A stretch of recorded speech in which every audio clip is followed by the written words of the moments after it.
All right, so look, here's what I want you to do. I want you to take that risk. Take that risk. That person at the supermarket that you like, go ask them on a date. Ask them for their name. Ask them for their number. You know, that meal you really want to cook, but you feel like you're going to suck at making it, make it anyway. Eat it. It probably does suck. If it sucks, do it again. Get better at it. This is a video about taking risks. Because the way I see it, you could either live a life full of risk that you have taken, or live a life full of regret because of the things you didn't do. You could get to honestly, hold on. You don't even have to get to an old age, because this happens to me now, like, where you can basically, all right, let me. You don't have to get to an old age for this to happen, but let's say you do reach your old age where you didn't take any risk at all. You look back at your life, or your grandkids are just like, hey, grandpa, grandma, what did you do in your life? What risk have you taken? What really excited you? What was the most painful thing you went through? You'd be like, oh, well, you know what? I didn't really do much in my life. I kind of regret that. I kind of regret that I didn't become a pilot. I kind of regret that I didn't go deeper into my love for action figures or making ice cubes. I don't know why that just came into my head, but... Or, you can look back on the life that you made, you old ass, and you could look back and be like, you know what, like, I don't really like the fact that I went to college for 6 years, but at least I did it, because I found out that, going through college for 6 years to become an architect, I thought I wanted to be an architect. Now I found out I don't want to be an architect.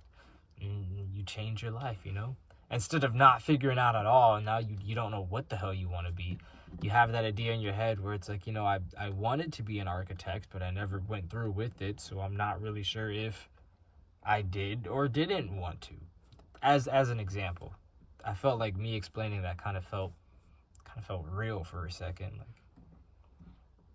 But I have some reasons, of course, for why you should take risk. And one of the very first reasons that I have is that it brings opportunities. You have opportunities that come to you. For example, like I was saying with like how I started, that one person at the supermarket or whatever place you frequent, the gym, school, that person that you really like, you go and ask them out. That's an opportunity right there. Maybe they're all just like, well, I know for guys, this happens. You come across a girl, you'll probably ask her for a number or something. Be like, hey, you cute? Are you single? She'll be like, oh, well, I'm not really looking for a relationship, because for some reason they just love throwing that out. If they don't say they have a boyfriend, they're going to say they're not looking for a relationship. But some of them also say that I'm not looking for a relationship, but we could be friends. Still an opportunity, because guess what? You could take that opportunity and get to know her more. Because personally, how I like to do things, if I like someone, that is what I would want to do instead. I want to get to know them. I can't just look at you and be like, oh my God, that's it. That's my wife right there. That woman that I know nothing about, she could be a serial killer for all I know, but I want to marry her. I want to fall asleep right next to that person that could be a serial killer that I don't know about. That, like I just said, that's just me. Like, I have to know the person. I have a very, I think the word's called sapiosexual. I have to really get into the mind of someone and their habits and their actions, what they do, maybe why they do it, what excites them, what's wonderful in their eyes. But again, that's just me. But yeah, for the first thing, taking risks brings more opportunities for you. It can bring in information, it can bring in new perspectives, it could bring in experiences, it could bring failure, leading right into the next reason. Taking risk can help you to overcome failure or repurpose your idea of failure, because really failure is, it's really not that much of a big deal. I think as a society, school has failed us with failure, and our parents too, because it's like, we'll get an F. We'll get to 50%. 50% and below is an F, that's one thing that blows my mind. But besides that, like, we're so like, oh my God, like, I don't want to get an F. You're getting compared to other kids. You're getting compared to other kids in other schools. You're getting compared to your siblings, probably. You're getting compared to your parent. Oh, when I was your age, and oh, when you get home, if I see, you better have A's, you better have a B. And it's like a C and a D isn't even what's it called, acceptable. It has to be top notch. But failure really helps with growth. It helps with, all right, this thing didn't work, maybe let me do something that does work. And for a personal experience of mine, and when I got to high school is when I really came to the conclusion of a lot of information that I was like, I don't need school. All this stuff I'm mostly not going to use, and what I'm learning anyway is mostly a lie, or is used for me to be obedient. Like, I have to raise my hand to ask for the bathroom? Hell no. I'm gonna walk. That's one thing I loved about a few teachers. They're like, if you have to go to the bathroom, go, because they don't want to clean up an accident or witness anything that they don't want to. But yeah, in high school, so I started just slacking behind, just for the fun of it. Like, I'd be like, all right, let's see if it's a difficult class for sure, or something I actually have fun in, I'll keep my grades up. But if it's something else that gives me a little bit of a challenge, I let it drop down to an F. I think I had like 3 or 4 classes throughout my last 2 years of high school, my junior and senior year, that I just let it go. I let it go. And my mom, she got something, probably like a phone call, something before the report card came out for that semester. I'm forgetting terms of school, but yeah, I think for the semester. And she was all just like, oh, before that deadline hits, if you have an F, insert threat. Because that's what most parents do, right? If you have an F, your games are getting taken away, you're grounded, you can't see your friends, you can't go outside, you can't have your phone, stuff like that. But I did that for fun, because I was like, yeah, I could bring it back up. And I did, in the span of like, I think 2 weeks, because I was just like, this stuff is, I like challenges. I'm a very challenge-bound person. Most of the time I like challenges. Sometimes I just like, just have things just smooth, straightforward, to the point, and pleasant, and blissful. Like meditating, just straight zen. But another thing that's helped me with failure and liking failure is parkour. Because there's so many areas of that, how like, if I want to get a move down, a certain flip, or a certain vault, or climb something, or, okay, a great example is like if I'm running through a specific area, like let's say I have to jump over something and then climb something and then jump down again and crawl under something, but I want to get it all under 20 seconds. So every time that I do it and it's not 20 seconds, technically I'm failing. But it keeps pushing me, because I'm like, what could I do to get to the point that I'm trying to get to? Because now I know several times that I keep doing it, this doesn't work, this doesn't work, this doesn't work, this doesn't work. So I'm only gonna get closer to what does work. Taking the risk toward that. All right, let me deviate from this path and take a risk on a new path. See if this one works. If it doesn't, okay, fail. All failure is just this path didn't work. Time to get closer to what does work. The next thing that it does is definitely, taking risk definitely builds confidence. It is a confidence booster. I mean, like, for one, this as a perfect example, me recording myself, like, I would have never thought I'd be comfortable, like, staring into the lens. At any other time before I started doing this, if I was recording myself on Instagram or Snapchat, I would be looking everywhere else except for the lens, because I felt uncomfortable for some reason. I don't know why, but now me doing this, I'm like, you know what? And after watching certain YouTubers now, or even watching older videos, I realized that they have that, like, as I'm watching them, it's eye contact, but I have to get into the mindset of what they see. And what they see is a piece of glass with with the, I don't see anybody. I don't see eyes. I'm not staring at anyone. I just see a camera. That's it. And I'm using my phone, so my phone's tilted sideways. I see the flashlight. It's not on, but I see the anyway, yeah, this has helped me build confidence with this. To stare into the camera, to put myself on display, to talk in front of whoever the hell is going to be watching this. And yeah, putting myself out there. And now it's something that I really love doing.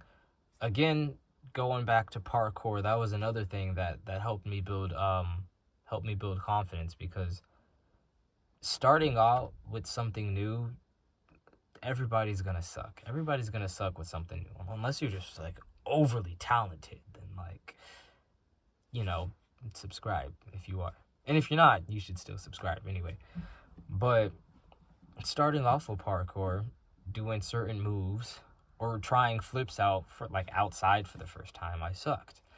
And knowing that, like, I would do a front flip and, like, land on my ass, I would just be like, dang, like, somebody somewhere saw that and is probably laughing at me right now.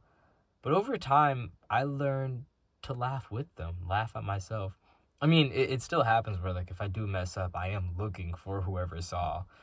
And a little bit of a moment would just be like, oh my goodness, that's embarrassing. But let's dust myself off and either laugh it off or just go for it again and just show them, like, all right, this is what I'm actually supposed to do. This is what the front flip actually looks like. You know, me landing on my feet instead of on my neck, which hasn't happened before yet.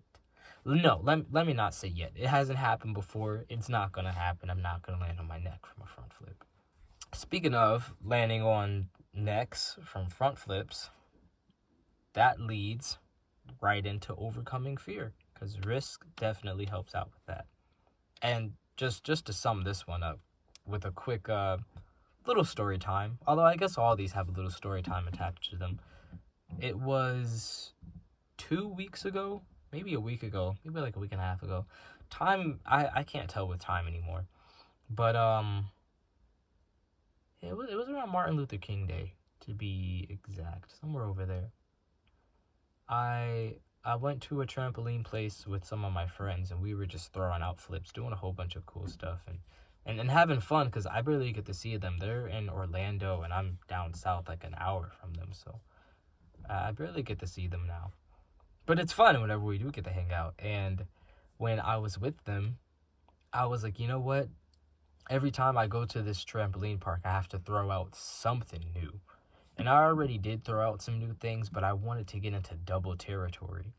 And what I went for was a double front flip. Now, the thing with double front flips that terrifies me is that I always felt like if I went for a double front flip, I'm going to forget to tuck... the door just opened again. I'm going to forget to tuck with my legs wide and my head in between my legs. So I felt like if I did a double front flip, I would end up close to one of my knees, and I would put a hole in my lip, and I would bust my lip, and it would feel terrible. But I took the risk anyway. I went for the double front flip, and that's exactly what happened. I messed my lip up. It was bleeding. It was split right down the middle, and it was bleeding from inside also. So I went for it. I went for exactly what I was afraid of, and what I was afraid of was exactly what happened. And after it happened, I was all just like, you know what? That wasn't that bad. And then as soon after that, I didn't go for another double front flip, but I went for a few other moves that terrified me as well. And I was like, wow, like, to really override that fear. It was nice to know that I could do that in a quick amount of time too. It's not like I got out of the foam pit and was all like, oh my God, I'm bleeding. Let me get ice. Let me clean this up. I got out and I shook it off. I was like, okay, like the worst that I thought could happen already happened, and it didn't feel bad. So like, I'm good. I'm fine. Am I fine everywhere else? Is my body fine? I was like, yeah, everything's fine. I was like, okay, breathe in, breathe out, shake it out, let it out, go right for it again. I love how as I'm going through these stories, they lead right into the next reason, which is like, what? It's like I planned this out. I didn't plan this out. I haven't planned out any of my videos. I have the idea and I just start talking. I start yapping. Lozo yaps. I'm Lozo. I'm yapping. This is what I do on this channel, at least. I have 2 other channels for now. But yeah, so the next reason is taking risk can build resilience to adversity. Taking risk can help you to remain calm and level-headed and do your best in moments of difficulty. When you're at war with 100 Spartans coming after you and you have no shield and no sword and no sandals, so your feet hurt and you can't protect yourself from arrows and you can't defend yourself either, or not defend yourself, that's what the shield's for. You can't attack. But let's say you've had a whole hell of a lot of training, so in that mindset, you're just like, this is nothing. This is another walk in the park. This is another Tuesday for me. Like, it's easy. And then going back to the story of parkour, of course, all the accidents, or not accidents, but all the fails that I've gone through and the pain that I've had to take from those have definitely built me up to be able to face the difficulties of going through my fears and getting the worst of a double front flip, and then just being like, you know what, that was expected. I've definitely been through worse situations. This is nothing. I could shake this off. It's fine. It's whatever. Or one thing that was funny, a weird risk that I took intentionally. Well, all risks are intentionally, aren't they? But in high school, I had a crush on this one girl. I think her name was Danielle, or like Daniela, something like that. And in my head, I was like, why is it so difficult to talk to her? I can't talk to this girl, but I have other friends that are women, and I could talk to them perfectly fine. And I was like, why is that? Just because I don't see them the same way, it all of a sudden it's easier. So the experiment that I did is I stopped hanging around my friends for like a week during lunch, except for one other person, because he's also experimental. I love him for that. Grant, if you're watching this, I love you, bro. But Grant came along with me on one adventure throughout school during lunch. But throughout that week, I would go around and I would just look for whoever looked pretty and just ask them out right there on the spot. Like, hey, I like you. Like, let's go out. Or what's your number? Like, we should make out sometime or something like that. And it was funny. Or I would come up and just, like that Patrick, that one episode where Patrick and SpongeBob were selling chocolate bars. He knocks on the door and the guy opens and he's just like, I love you. I just walked up to someone, I would just do that and they would just be like, yeah, I love you too, or like, I like you too. And I would be like, I was not expecting that. Like, doing this whole thing was just for me to get used to dealing with different forms of rejection, or to also just see like if I did put myself out there, what would come back in that situation. Me putting myself in that position has made it definitely easy. It's made it a walk in the park now, where it's like if I did want to pursue someone, I've already put myself through a whole bunch of endless scenarios, so I know how to approach someone. But then I also know that if I get rejected, it's just, well, I'm like, okay. Like I said with failure, it's just, me getting closer to a non-rejection, closer to someone who's actually going to be like, yeah, you know what, I'll take the time with you.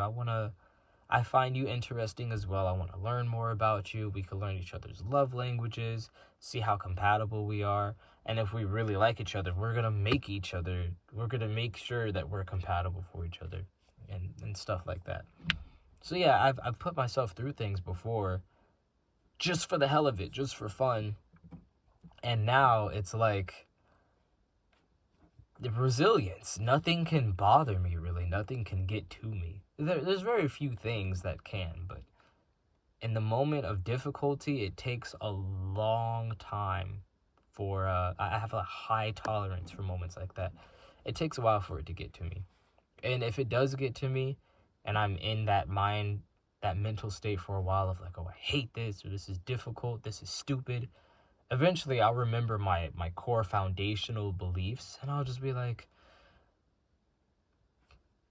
this is nothing to me. This is another walk in the park. I have last is that taking risks just leads you to new experiences, which I guess could fall under opportunities as well. But opportunities are something that you can take. Those are actions, events you could set up. But experiences, I feel, could lead more into emotions, exploring new emotions, exploring new places, getting new information and new perspectives on something that you probably haven't seen a different view of it before. And as some of the other, okay, going back into story time mode again, some of the other risks that I have taken that I am so grateful for. There was one where I was in between living situations, but I was in Orlando at the moment, and some guy reached out to me on Snapchat and was saying how, like, bro, like, I love watching your videos of you doing flips and parkour, and you're so great, and I want you on my team. And I'm thinking, like, what is he talking about, team? Like, does he have a parkour team? I don't see him posting parkour videos. But it was something called Primerica, some sort of pyramid scheme business that I already knew I did not want to be part of. But he was telling me that they had the very next day, and they were all going to meet up in Miami to leave and take a trip, a little road trip to North Carolina. Or that's not really little, but like take a road trip to North Carolina from Miami to meet with like the millionaires of the business, and the millionaires would have seminars and just tell us all this stuff. And I was like, that sounds really cool, but that's also a huge risk. And what was a huge risk of it was that I had no form of transportation, and that I had to pay $100, $200. I had to pay to basically go on the trip. So I was like, that's nice and all, but I don't have transportation. I don't have the money. And he was like, ooh, but like, I really want you to come. Like, you have something different about you. Like, so he was like, all right, if you somehow can make it from Orlando to Miami in less than 24 hours, I'll pay for your ride. And I love how from experiences like this, I know now that like when it comes to certain risk that I am presented with, I feel it like a scale, like the risk and the reward.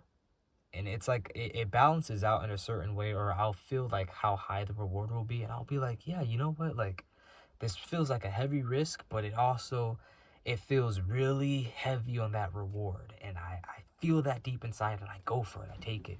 So he proposed this to me, that if I get there, he'll pay for everything.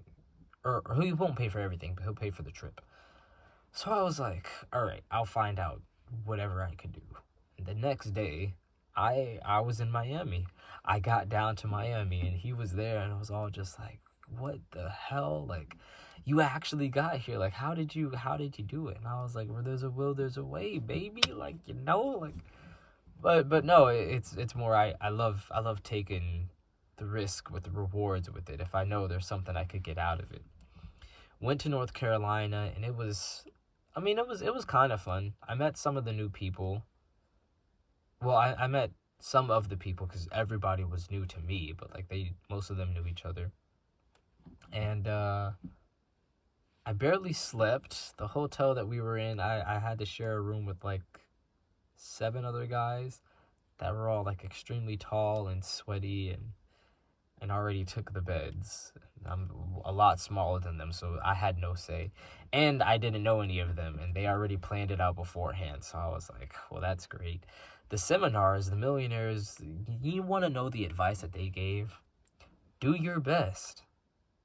Show up. Be accountable for yourself. Something that I've said on another video already. And I was sitting there throughout the seminars, and I was just like, man, I'm so glad I didn't pay for this shit.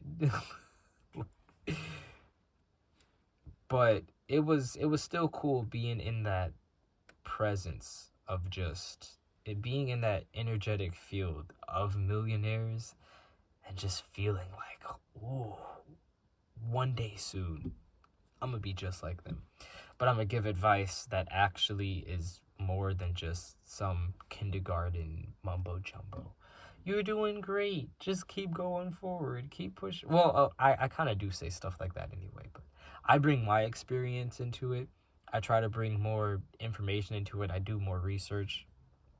Or not to say I do more research, but I do my best to do research to bring in as much information as I can for all you lovely, beautiful viewers. The other 2 examples of stories of mine that I wanted to bring to the table for you to take whatever information, whatever perspective, whatever gems of my speech, whatever diamonds or amethyst or garnets or whatever you find out of this, take it and apply it to your life, or modify it and apply it to your life. When I moved to where I am now in Port St. Lucie, I moved from Broward County, so like Fort Lauderdale, North Lauderdale, Tamarack, Coral Springs, that area. I jumped around a lot.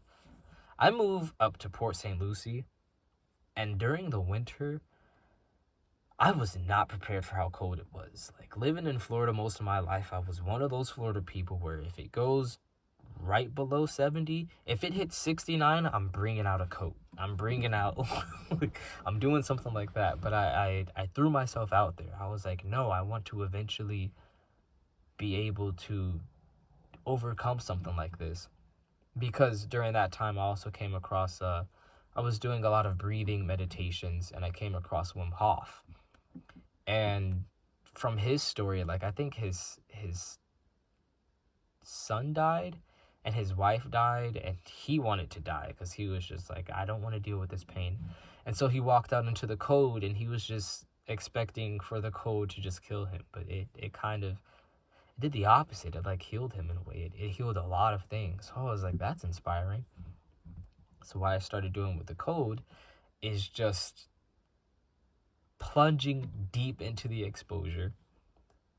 There'd be nights where it'd be like 50 degrees, and I'd go out on a walk, and I would walk like as far as I can, like the least a mile, but I will go longer if I can, wearing something just like this and some shorts. And not even halfway into the walk, I would just be like this, just walking the whole time through, and I was just like, man,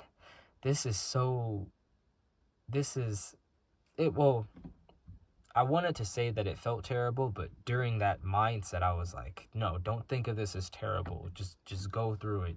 Think of this as another challenge that you can go through, because me and you, all the challenges, all the difficulties that we faced, we survived all of those days. We are still here, right? So why should another obstacle be the one to stop us? We've lived all of our lives, all of the days that have passed, and have gotten through all of those obstacles, distractions, anything in the way to get to where we are now. So why would another one stop us? You know what I mean? So when I was out there in the cold, I was like, this isn't gonna stop me. I'm gonna go through with this. And so now I went to, after doing that for like a good 2 years, I went to New York last year in October 2023 to go see my brother for his birthday. My little brother, I love this kid. And it was like 40 degrees. I think it might have, lowest it was like 40 degrees there. Just like this outside in shorts. And I was fine, no goosebumps or anything, while everybody else had their coats on and like their jeans and double layers and everything. And I was just like, man, I feel powerful. Like, I feel superhuman. Like I could control my heat or something, which I think I can, because something recently I was hanging out with friends and I really started radiating heat. That's something I've noticed that I could do a lot recently. But I want to also reverse that and make myself cold, because when it comes to summertime, I overheat very fast, but I don't sweat, so I think that makes me overheat even more. And the last story that I wanted to get to is when I, in high school, one of the other risks that I took was going into theater class, because I'd never thought about theater before. And knowing that is really, really putting yourself on the line, putting yourself center stage, literally, because that happened. But I loved it. Like, I never thought that I would love it so much. All of, especially when I got to theater 2, it was very experimental, very, very, it was different from theater 1. Theater 1 was, of course, like learning about the background of theater and Shakespeare and ancient Rome, all stuff like that, of course. Theater 2 hit, and we started acting and started doing more hands-on activities. A lot of it was around, what's that word? When you just make it up on the improvisation. A lot of it was improvisation, like, and just building off of whatever you can in the moment. And I loved that. Like, and everything that I've held in from that time and before, I was just able to release during acting. If I had to come through with being loud and assertive and dominant and maybe mean and arrogant and ignorant or just violent, I was able to express that. I could let that out. If I had to like shy away and be scared or vulnerable or cry, I could do that without it being like, oh, like he's a wuss. No, it was more like, wow, like that's some talent there. And it's more just like, no, this is therapy for me. This is free therapy. Like, that's what that is. And if it wasn't for taking theater, I don't think I would be here right now in front of this camera. So I think I am very grateful for the 3 years of theater that I took, the year of musical theater, the endless hours of rehearsals, like every night after school that I went through for dancing, for this one Cinderella play, for the lead roles that I had. I had one lead role in a zombie play, and I loved it. Like, and I changed a few things of the script myself that wasn't in the play, but I knew the audience. I knew how the audience was going to react. The people who knew me were just like, yo, this kid does flips. So when I was telling everybody around the school, like, hey, on this day, I'm going to be in this play, you know, come out, come support me. And if you want to see more of this, and then I would do a backflip, and I'd be like, come see the play, come support. I'm gonna be dropping them seeds in there for you guys, these little treats for everyone to pick up on. And people loved it, and I loved it also. Like this one part that I was so amazed about. The play was called, I think, 12 Ways to Survive a Zombie Apocalypse. So it dealt with zombies. So I love zombies. So when I auditioned, I didn't care what role I got. I didn't care if I was a main character, a side character, or a zombie. I was actually going for a zombie, and I got a main role. So I was like, win-win. Like, I can't lose in that situation. But one of the ways to survive the zombie apocalypse was to just run. And so the 4 main characters, me included as one of them, each ran across the stage. So like the first character ran across the stage, then the second one, then the third, and then I think I was the last one to run across the stage. And there was just the zombies like slowly walking in the background. But when I ran across the stage, the character that I played was a geek, a nerd. So I was like, all right, let me release that inner geek, that inner nerd inside of me. And I never watched Naruto, but I know the Naruto run. So I ran across the stage doing exactly that. And as soon as I did that, the whole auditorium was, everybody was getting loud. And I was just like, I love this. And acting is now a huge passion of mine. I would love to return to acting. A role I would very much love to go for that I am pursuing is Miles Morales, Spider-Man. I'm Black and Puerto Rican. I'm not gonna get into all of it. That's for another time, another video.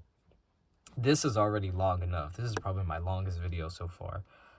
Which, as always, I'm grateful that you stayed all the way to the end, especially during a video like this. Very grateful for you. I love you. I hope you're having a great day, a great night, a great weekend.